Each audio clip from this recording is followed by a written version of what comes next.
Hello artists, in this tutorial we're going to be painting a monochromatic scene.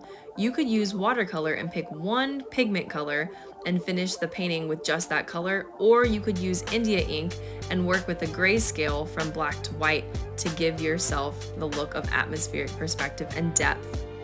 I'm going to be using the India ink. You can use some from the art room or again use watercolor to follow along. I'm going to be working with a larger brush today. I have a size 12. I'm going for a more flowy abstract painting, so this larger brush is going to give me this effect. Remember to keep in mind your value scale when working with your monochromatic landscape. I mixed a medium value, so I have more water than pigment in my mixture, and so I'm going to place this value in the middle ground of my painting. So I'm adding it to my landforms just to kind of set the stage of where I can go lighter as I go to the background and know I can get darker as I go to the foreground.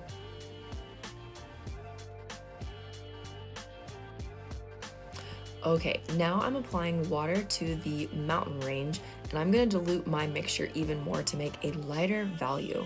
You want to have a really light value in your background to give the look of atmospheric perspective and really push that depth. So for this background area, make sure you have more water in your pigment, whether it's India ink or watercolor, so you can get a super light value. Don't forget to clean your brush between each value that you mix. That way you know what value you have. I just mixed a medium value, darker than the background, but not super dark, so half pigment, half water, and I'm gonna go ahead and apply this to the water or lake area in the scene. I'm applying this medium value all over, so I'm toning the paper.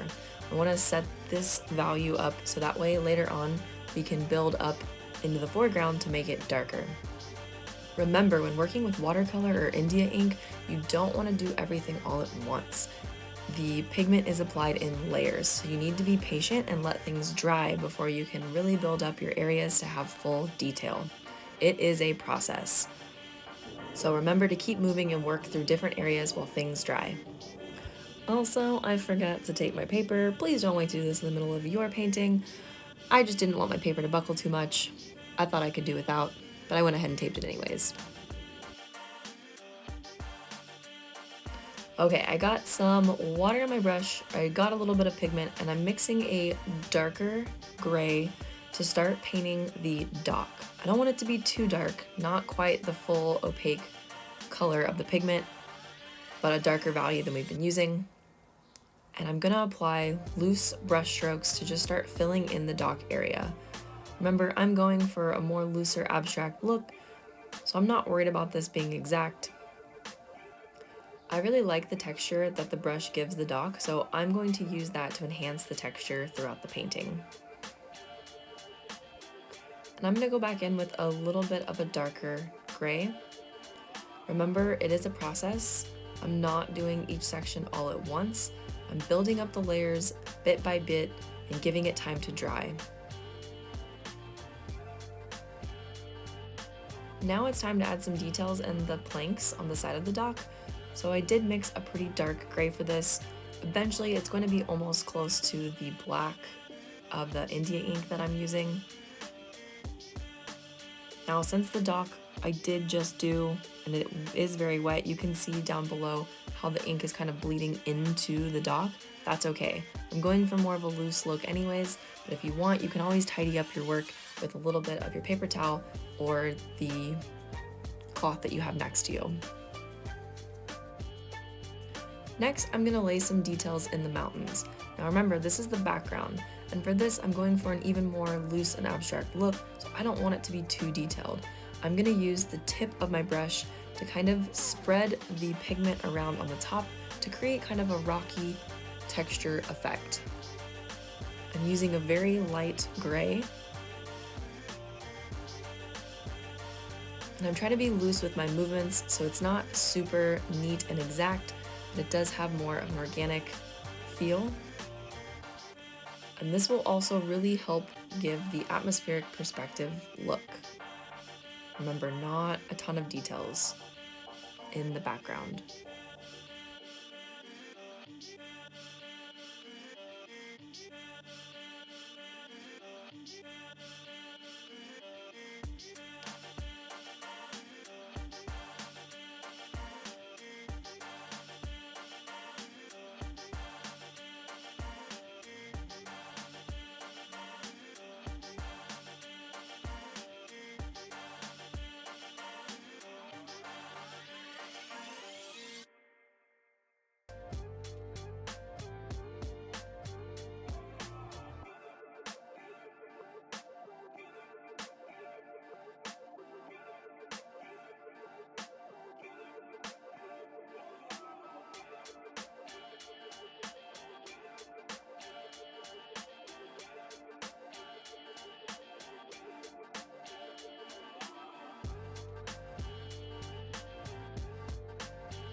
Our middle ground has had enough time to dry, so now I'm going to mix a medium value that's a little darker than what we originally used, so I have more pigment to start filling in the land masses that are in the middle ground in front of the mountains.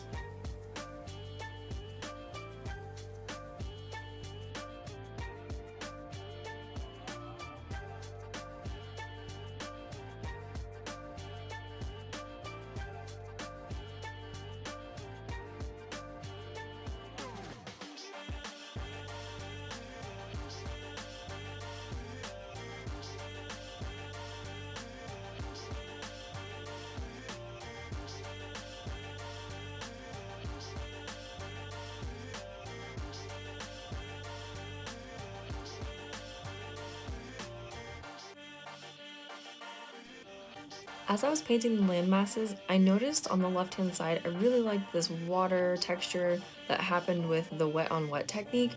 So I'm gonna apply some water and some pigment to the right-hand side to give a really loose, flowy look to the water.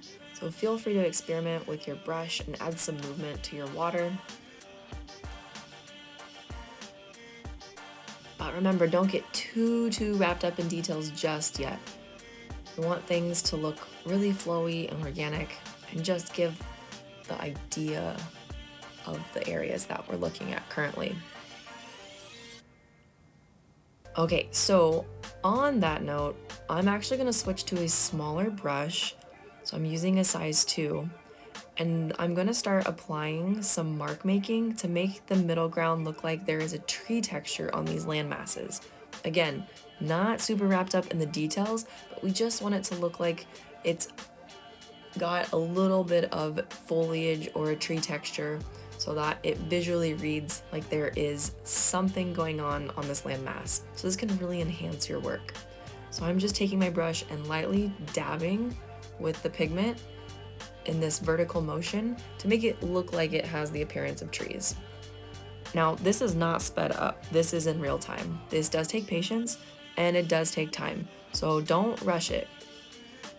Just lightly dab, think of stippling, but instead you're using paint.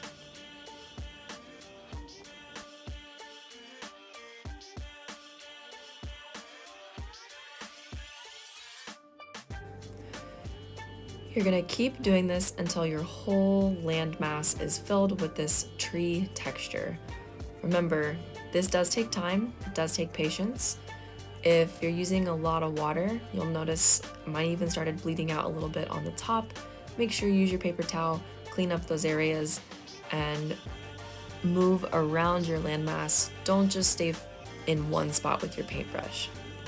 I am gonna speed this up in the video here in a moment, but remember, don't rush this. Take your time if you are applying this texture to your painting. The result of you investing in yourself will be worth it in the visual product in the end.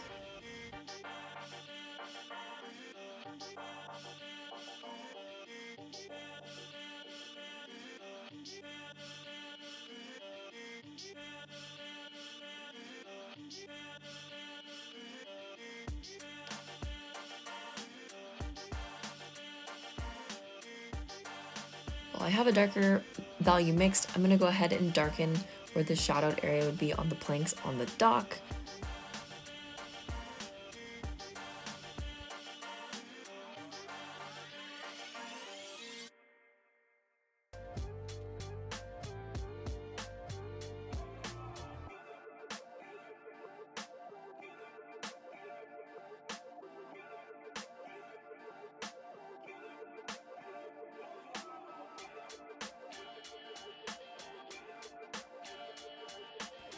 And then I'm going to use a medium value for the insides of the planks, touch up any areas as needed. And then we've got that last landmass that does need some visual detailing, but remember, it's going to be loose, a little abstract. We just want it to give the idea of trees, not super detailed exact trees. Use that stippling with your brush, take your time, and get that lovely foliage effect.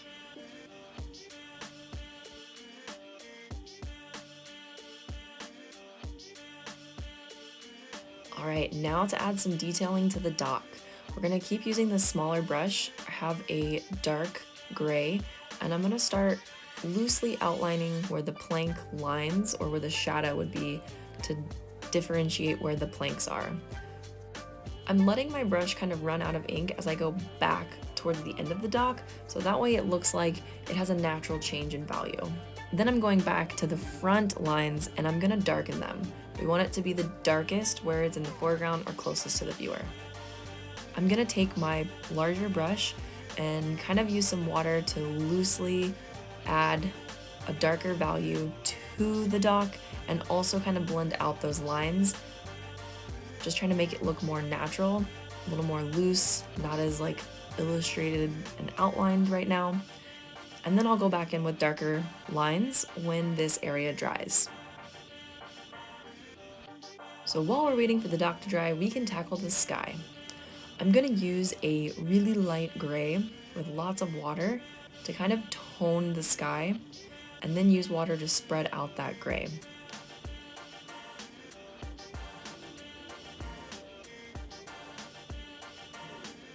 I'm gonna make the sky darker as it goes to the edge of the paper, and then I want it to get lighter as it comes closer to the mountains. Because the mountains are so light, I want them to stand out, so I want some contrast between them. You can play with this area and make it as dark as you want or as light as you want. I highly recommend to use your paper towel or the cloth next to you to blot out some areas to start building up the look of clouds. So you can just dab it on some of the gray spots or drag it to kind of lift off the pigment. And then I'm gonna go back in and kind of paint around those areas that I blotted to make a loose cloud-like texture appear.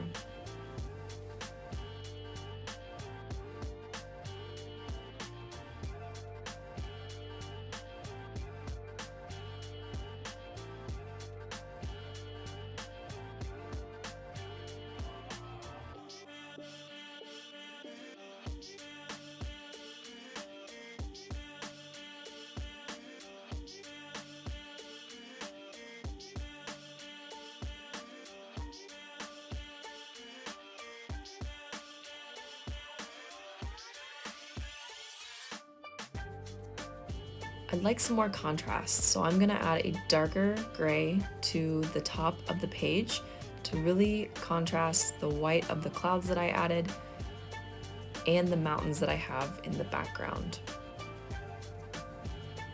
I'm not quite using all pigment, it's not just the black of the India ink. It is diluted, but it's still a darker gray.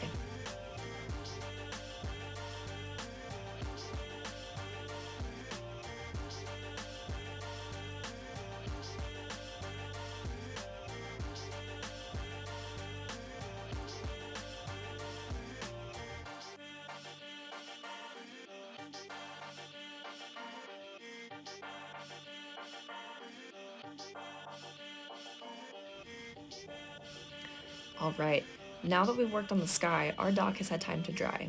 I'm going to mix a darker value, almost just the pigment, and I'm going to start applying this to the foreground of our dock.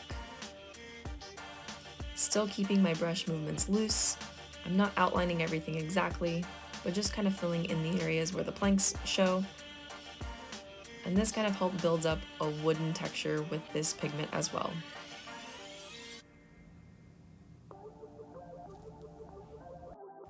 We're gonna let the dock dry before we add details, so let's go ahead and add foliage in the foreground.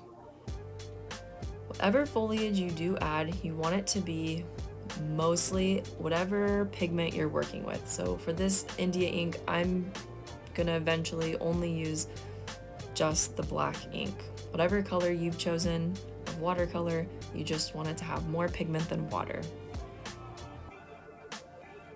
We want the foreground to be the darkest because it's the closest to the viewer, and this is going to really build that illusion of atmospheric perspective and give our landscape real depth.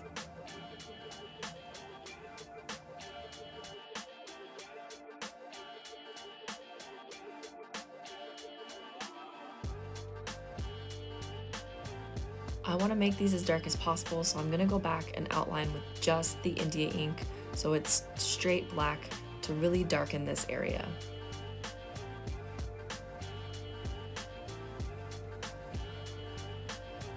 Now I'm going to take the India ink and I'm going to start outlining the planks so that they show even more of a shadow in the foreground of the dock.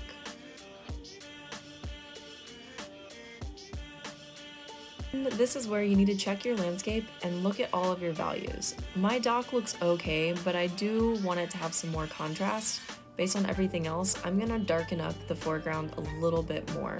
So I'm gonna add another dark gray to those planks closest to us in the foreground, and maybe adjust some in the farther away parts of the docks as well. So we call this keying our values. You want to check to make sure that everything is balanced and adjusted based on all the values that you did add.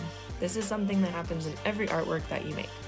So I encourage you at this stage to look at all of your painting, see is there any value that might need an increase, to be a little darker, or do you need to lighten anything up so that your eyes transition as you move from the foreground to the background really smoothly. For example, as I was even making these last details of the foliage on the right hand side, I noticed I needed to darken the shadowed areas on the planks, so I needed to make that adjustment. After you've made all your adjustments, then voila, you have completed a monochromatic atmospheric landscape. Well done! I hope you feel a little bit more confident in painting landscapes.